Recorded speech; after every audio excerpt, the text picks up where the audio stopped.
ఎవరిని మోసం చేస్తున్నా? నాలుగు గోడల మధ్య నీవు చేసే చీకటి పనులు దేవుడు చూడలేదనుకుంటున్నావా?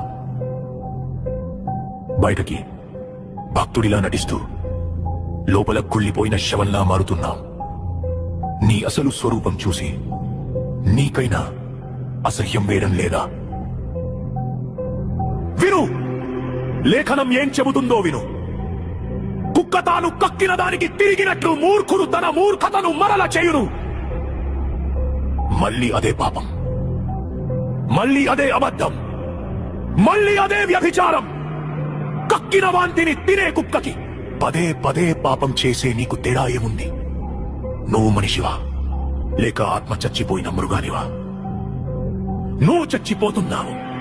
నీ ఆత్మీయ జీవితం శవంలా మారి కుళ్ళిపోతుంది. దేవుని కృపను నీవు అలుసుగా తీసుకుంటున్నావు.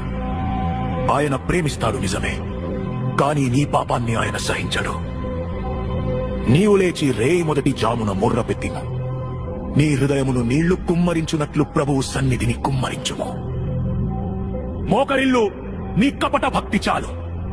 నీ పాపం వల్ల నీ ఆత్మీయ బిడ్డలు మూర్ఛిల్లుతున్నారు. నీ చేతులను ఆకాశం వైపు ఎత్తి క్షమాపణ అడుగు. ఇది నీ ఆత్మను బ్రతికించుకోవడానికి దేవుడు ఇస్తున్న ఆఖరి అవకాశం. శరీరం బలహీనంగా ఉందని సాకులు చెప్పకు. నీ శరీరం ముసలిదవుతుందేమో కాని నీ లోపల చచ్చిపోతున్నా ఆత్మ సంగతేంటి? మా బాహ్య మనుష్యుడు నశించుచున్నా, మా అంతరంగ మనుష్యుడు దినదినము నూతన పరచబడుచున్నాడు.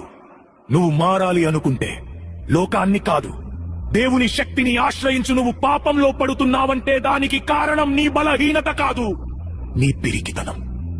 గుర్తుపెట్టుకో, దేవుడు మనకు శక్తియు ప్రేమయు ఇంద్రియ నిగ్రహములు గల ఆత్మనిచ్చెను గాని పిరికితనము గల ఆత్మ నీయలేదు.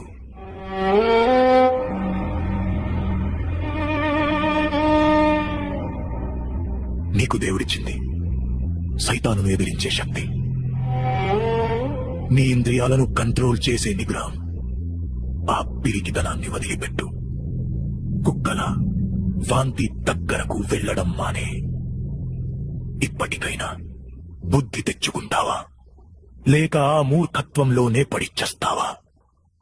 దేవుని తీర్పు నీ తలుపు తడుతుంది.